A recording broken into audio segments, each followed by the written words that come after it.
शासनाच्या तांत्रिक अडचणी आणि अधिकाऱ्यांच्या संपामुळे हक्काचा रोजगार थांबला असताना नागभीड तालुक्यातील ग्रामसभांनी आपल्या वनसंपदेप्रती अनोखी जिद्द दाखवली आहे। तालुक्यातील किटाडी मेंढा, कोरंबी आणि कसरला येथील ग्रामस्थांनी मस्टर निघण्याची वाट न बघता श्रमदानातून लाखो रुपये खर्चाची फळबाग आणि बांबू लागवड जिवंत ठेवून नवा आदर्श निर्माण केला आहे।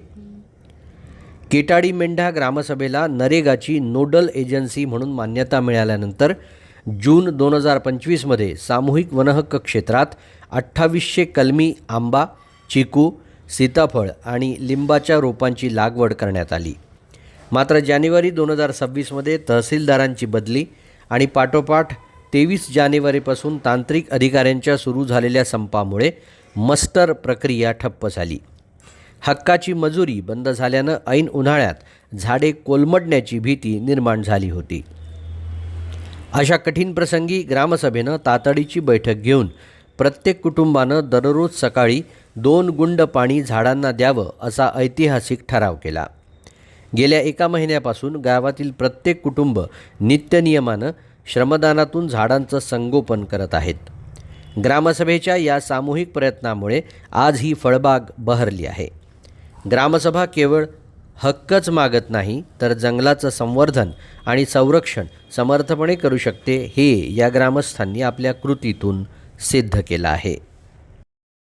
नागभीड तालुक्यात एकूण 54 गावांना सामूहिक वनहक्क दावे मिळालेले आहेत आणि त्यानुसार कोरंबी, कसरला, किटाडी मेंढा, धामणगाव, सारंगड, खरबी, हुमा, मांगरूड या गावांना 30 नोव्हेंबर 2021च्या GR नुसार नोडल एजन्सी म्हणून प्राप्त झाली। त्यानुसार ग्रामसभांनी आपण सामूहिक वनहक्क दाव्यात मिळालेल्या ठिकाणी फळबाग लावण्याचा निश्चय केला।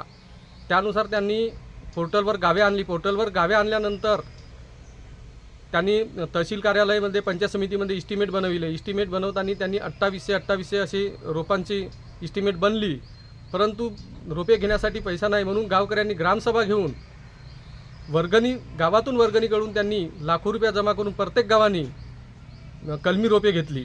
त्यामध्ये कलमी रोपामध्ये आंबा, चिक्कू, फणस असे विविध प्रकारचे कलमी रोपे घेऊन फळबाग सुरू केली।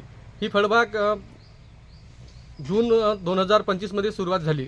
झाडे बहरू लागली, परंतु आता जेमतेम 25 जानेवारीच्या दरम्यान तांत्रिक अधिकाऱ्यांनी संप पुकारल्यामुळे त्यांचा मस्टर निघणे बंद झाले। मस्टर निघणे बंद झाल्यामुळे झाडांची दयनीय अवस्था होऊ लागली। मग गावकऱ्यांनी विचार केला की आता करायचं काय। मग प्रत्येक गावात त्यांनी ग्रामसभा घेऊन आपण ग्रामसभा घेतल्यानंतर की प्रत्येक झाडांना आपण श्रमदानातून पाणी टाकला तर आपली झाडे कसे तरी जगतील, नाहीतर आपल्याला आर्थिक उत्पन्नापासून वंचित व्हावं लागेल। म्हणून ग्रामसभेने ठरवले की प्रत्येक कुटुंबातील एक व्यक्ती जाऊन दररोज 2 तरी घगरे झाडांना पाणी टाकेल। त्यानुसार गावकऱ्यांनी एक निश्चय केला आणि सतत 1 महिना किटाडी मेंढा, कोरंबी यासारख्या गावांनी पाणी टाकण्यास सुरुवात केली आणि आज त्यांची झाडे प्रफुल्लित आहेत। म्हणजे याचाच असा उद्देश की गाव करे ते राव ना करे या उद्देशाने सरकारला दाखवून दिले की कितीही संप करला तरी आम्ही आमची झाडे मरू देणार नाही आणि जंगलाचे संवर्धन आणि पर्यावरणाचं संवर्धन करणार असे त्यांनी ठरविले।